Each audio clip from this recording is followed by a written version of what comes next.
Bu rasmga tepsili qarang. Biranimni bayqadingizmi? Misrliklar jupsanga begamroq. Shunashqa bu nima yasab chiqsa, zada jupsani ishiltidi. Endi rasmimizga qaytib kelsak, buning tubida shirtanlik odam yuziga keldi ikki talva ekan. Bu rasm hargiz yolg'on emas. Haqiqatan haykalning oldidagi toshdanba uyulgan. Al-Ihramning ichki qismidagi tam rasmidimi aniq xotirlangan. Shirtanlik odam yuziga keldi esildi bir jup. Biri sharq qaloqlik, yana bir so'sa g'arb qaloqlik. Al-Ihramning oldidagi bu bo'lsa sharq qaloqlik. Tam yuzdagi rasmda to'g'ri bo'lsa, yana bir tal haykal g'arb qaloqlik bo'lsa to'g'ri bo'ldi. Bu nimni tushundirdi desangiz, quyosh chiqqandan keyin tunji nurni bir haykal qabul qildi. Quyosh patgandan keyin eng oxirdagi nurni yana birisi qabul qildi. Bu yerda mana bir ko'z qarashi bor. Misrliklar quyosh ilohiga bek cho'qing'ashqa shunlashmishna qildi deb tushundirdi. Demak, haykalning yana bir sifakengo deb shunda izlansimi, hech qanday izni topolmaydi. Balkim burungi ma'lum bir jangda vayron olib ketgan o'xshaydi deb voz kechadigan vaqtida 2018-yili Misr taraf biz yana bir haykalni bayqa o'xshaymiz deb xabar qildi. Yana bir haykal bo'lsa Al-Ihramda shunday ijroq edi ekan. Hisobda shaharning yana bir beshi deymiz.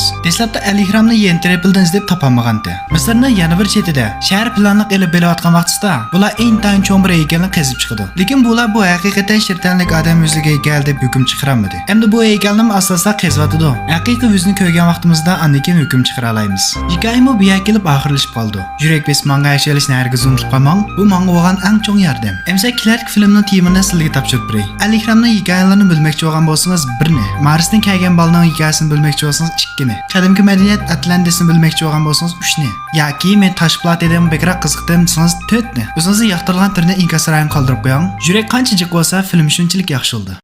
Shirtanlik odam yuziga egarda yushirilgan nurg'un maxfiyatlik bor. Uning ostida intayin cho'ng bir bo'shliq payqagan. Lekin Misr taraf tuyuqsiz hamma tadqiqotni to'xtatib o'tdi. Ular bir ishni yushiratamdi. Haykalning tagida zari nimba. Yurak bes manga aytishni hargiz unutib qo'ymang, bu menga bo'lgan eng cho'ng yordam. 1987-yilda yaponiyaliklar elektromagnetik tashkirish orqali haykalning tagida intayin cho'ng bir bo'shliq bor ekan deb e'lon qildi. Bu xabar chiqqandan keyin bu haykal bo'lgan qiziqishi Al-Ihramni yuqori olib ketdi. Nurg'unlar odam bu yana tadqiq qilishni xohlaydi, lekin taraf hech kimni yaqin kelgil qo'ymaydi. Bir qism odamlar buning maxfiyatligini mana men ishima deb necha qatim ruxsatsiz haykalning yana biri tutilib qoldi. 2009-yili Misr taraf oxir chidamay, buni ishla hechnim yo'q, bo'lmas masala ko'z spray deb professor Havas muxbirlarni elib haykalning tubiga chiqdi. Buning tubida rasululloh ichiga chekildigan bir tushuk ekan. Ular ostirma pes tushgandan keyin haqiqatan bir bo'shliqni bayqaydi. Bu bo'shliqda intayin cho'ng to'tal tuyruq ekan. Ham buning o'rtada bir tal tosh tavit bor ekan. Bu odamning tunji qatam haykalning ichiga chirishi. Muxbirlar Havasdan bu chimning qavrisi deb so'sa,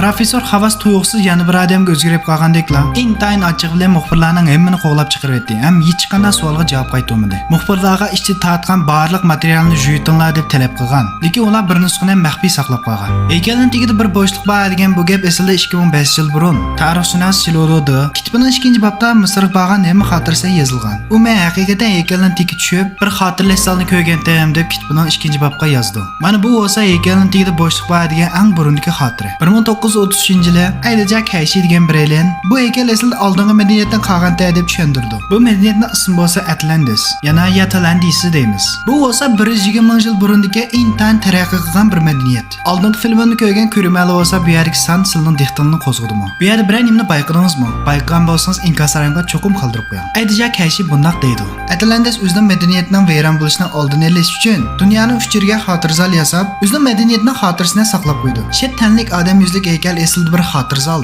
Uni chirish o'rni bo'lsa 5 dan tegdi. Shu vaqtda Misrliklar haykalni bayqab, ichidagi bilimlardan foydalanib o'zining madaniyatida kuchlangan. Ammo rahmat etish uchun yana bir tal haykal yasab chiqqan. To'g'ri xato anglab qolmadingiz. Yana bir tal shirtanlik odam yuzlik haykal bor. Mana bu bo'lsa sifat. Filmning oxirini ko'rmoqchi bo'lsangiz yurak besib akshirishni hargiz unutib qolmang. Bu menga bo'lgan eng cho'ng yordam. Bu rasmga tepsili qarang. 5 bilan bedenning sal moslashmaganini his qildingizmi? Sizningcha nimishki 5 ni kichik bedenni yo'g'on yasab qo'ydigandi? Bu haykalda yana qanday sirli bordi? Yurak besini unutib qolmang, bu menga bo'lgan eng cho'ng yordam. Bugun so'zlamoqchi bo'lgan temamiz bo'lsa shirtanlik odam yuzlik haykal. Buni tunji qatim bayqa vaqti bo'lsa 1817-yili. Bir ekspressiyachi buni 5 ni bayqa vaqtida. Bu qumliqda nimishki bir tal bosh paydo oldi. Buning tagida cho'qim maxfiyatlik bor deb 160 odamni yig'di. Lekin ular qancha kuchab ko'lisimi yentiribdik qumlar ko'lg'an yana besib ketdi. ketadi. Shuna qilib 113 yildan keyin yana 1930-yili Misrdagi bir alien uzoq vaqt sarf qilib buni qazib chiqadi. Bu haykalni umum ko'rinish chiqqan vaqtda odamni intayin hayron qolg'izdi. Buning egizligi bo'lsa 20 metr, uzunligi bo'lsa 70 metr keldi ekan. U 50 grammga o'xshash do'lab qo'yilgan emas, balki bir butun toshni uyib yasalgan. Dastlabda buni 50 grammni qo'g'daydigan bir haykal deb tushundi. Lekin vaqtning o'tishiga ergishib 50 gramm aslida Fravurning qabrisi emaskan deb hukm chiqardi. 50 grammni ayrim bir film qilib tafsili so'zlayman. Buning qiziqsiz manga yakshilishni hargiz unutib qolmang. Dastlabda bu haykalning chiroyi Fravur xaflaga pek o'xshash bo'lgandan keyin Fravur xaflarni asos qilib o'ydirib chiqargan haykalda deb qaraydi. Lekin yana bir qism odam bunday o'ylamaydi. Misrliklar mukammallikni qo'g'ilishidi.